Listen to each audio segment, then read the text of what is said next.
امام زمانہ علیہ السلام کی ولادت کے موقع پر مختصر سے ان کی زندگانی پہ نظر کرتے ہیں۔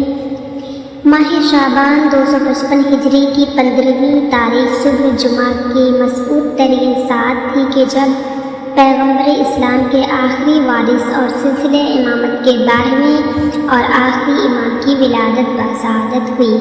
بعض علماء نے سال ولادت 56 ہجری لکھا ہے، لیکن معروف ترین روایت 255 ہی کی ہے۔ والد ماجد امام حسن عسکری علیہ السلام تھے، جن کی عمر آپ کی ولادت کے وقت تقریباً 23 سال تھی، اور والدہ گرامی جناب نرجس خاتون تھی، جنہیں ملکہ بھی کہا جاتا ہے۔ اس کے بعد جناب حکیمہ بنت امام محمد تقی علیہ السلام بیان کرتی ہیں کہ ایک دن امام حسن عسکری علیہ السلام نے فرمایا، آج شب کو آپ میرے یہاں قیام کریں کہ پروردگار مجھے ایک فرزند عطا کرنے والا ہے۔ میں نے عرض کی کہ نرجس خاتون کے یہاں تو حمل کی کوئی علامت نہیں ہے۔ فرمایا کہ پروردگار اپنی حجت کو اسی طرح دنیا میں بھیجتا ہے۔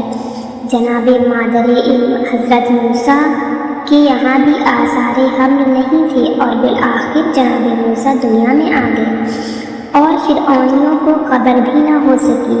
چنانچہ میں نے امام کی خواہش کے مطابق گھر میں قیام کیا اور تمام رات حالات کی نگرانی کرتی رہی، یہاں تک کہ میری نماز شب بھی تمام ہو گئی اور آثار حمل نمودار نہیں ہوئے۔ تھوڑی دیر کے بعد میں نے دیکھا کہ نرجس نے خواب سے بیدار ہو کر وضو کیا اور نماز شب ادا کی، اور اس کے بعد دروازے درد ذا کا احساس کیا۔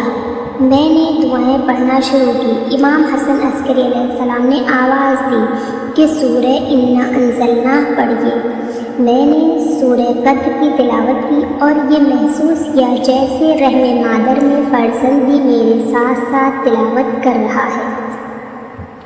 تھوڑی دیر کے بعد میں نے محسوس کیا میرے اور نرجس کے درمیان ایک پردہ حائل ہو گیا، اور میں سخت پریشان ہو گئی کہ اچانک امام حسن عسکری علیہ السلام نے آواز دی کہ آپ بالکل پریشان نہ ہوں۔ اب جو پردہ اٹھا تو میں نے دیکھا کہ ایک بچہ چاند سا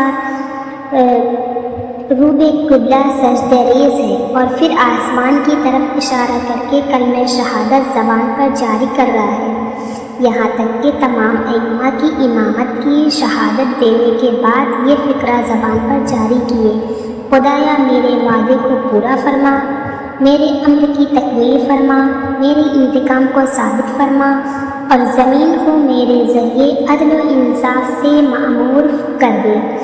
دوسری روایت کی بنا پر ولادت کے موقع پر بہت سے پرندے ہی جمع ہو گئے اور سب آپ کے گرد پرواز کرنے لگے، گویا آپ پر قربان ہو رہے تھے۔